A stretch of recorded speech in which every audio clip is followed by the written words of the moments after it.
Les bons plans cuisine IKEA, c'est ici avec la présentation du modèle Selena. Donc Selena, c'est une cuisine d'assez grande taille qui va nécessiter 3 mètres de largeur sur 4,50 m de longueur, sachant qu'on a quand même un espace assez conséquent entre le linéaire et l'îlot et que si vous avez une largeur un peu plus faible, ça peut rentrer. C'est un îlot repas et rangement sans activité. Je vous présente ici le modèle Selena avec une hauteur de plafond de 2,50 m, mais vous allez voir que les colonnes sont à 2,20 m et que donc on pourra configurer avec une pièce un peu plus basse et que pour les pièces un peu plus hautes, on pourra rajouter un fileur en haut ou ce qu'on appelle une contre-marche.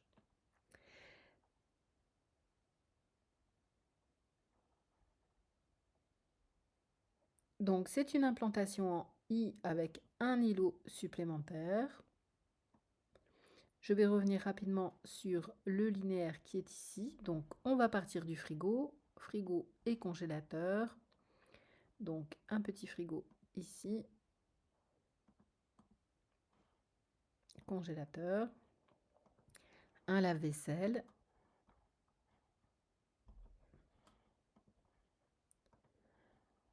un espace évier avec un bac en inox et un mitigeur simple, un espace de tri sélectif que j'ai volontairement décalé de dessous l'évier dans la mesure du possible. C'est une configuration qui est beaucoup plus pratique au quotidien. Une table de cuisson ici et une hotte au-dessus configurée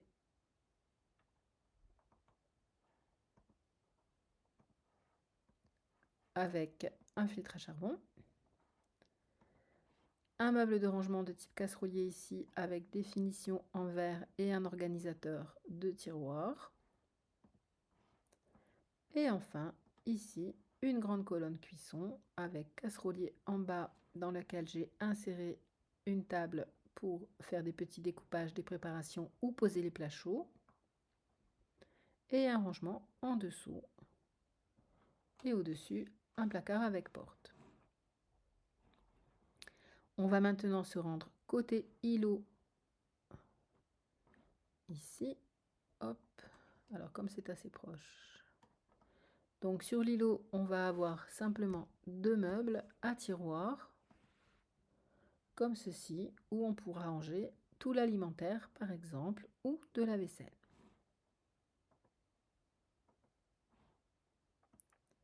Au niveau des finitions, donc les façades sont des façades Voxtorp brillantes. Ces façades seront arrêtées courant 2025 et remplacées par quelque chose d'équivalent. Donc, dans la mesure du possible, je mettrai ce projet à jour. Les joues de finition sont des panneaux en aspect noyer, ainsi que le plan de travail,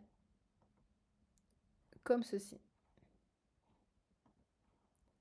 La crédence est une crédence de type effet marbre, brillante, qui va apporter un effet vraiment qualitatif à cette cuisine d'aspect moderne et sans poignée. Pour l'îlot, donc on a un travail vraiment particulier avec une zone haute ici qui va donc servir de plan de préparation. Plan de travail à la même hauteur que le reste parce que vous voyez ici qu'on a peu de plan de travail malgré tout. Donc on va rajouter un espace de travail ici qui sera complété par un espace repas dans lequel on pourra rentrer jusqu'à 6 personnes. Ce qui est quand même une bonne configuration pour un espace aussi petit.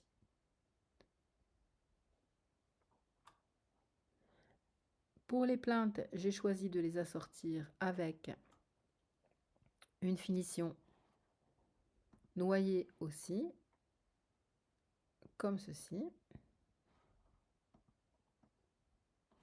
Et côté budget, on est donc à 9 558 € début 2025, avec, vous voyez, un budget d'environ 5 000 € pour le mobilier, 1 600 € pour le plan de travail et la crédence, 2 500 € pour l'électroménager, qui inclut donc petit frigo, petit congélateur, lave-vaisselle, plaque de cuisson, four, hotte. Et enfin, 118 € pour l'éclairage, sachant que l'éclairage, c'est juste des petites LED simples, comme ceci. Enfin, sur ce projet, on a un petit peu de budget de mobilier.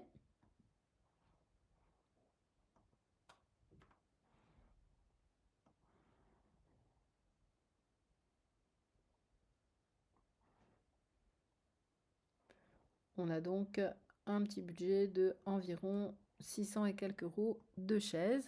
Bien entendu, vous n'êtes pas obligé de commander les chaises avec ce projet. C'est juste pour vous donner un exemple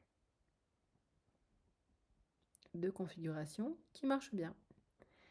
Voilà, vous pouvez télécharger ce plan. Il faudra le payer au préalable via PayPal. S'il vous convient, bien entendu, je peux modifier le style ou intervertir des éléments si besoin. N'hésitez pas à faire appel à mes services. Merci, au revoir.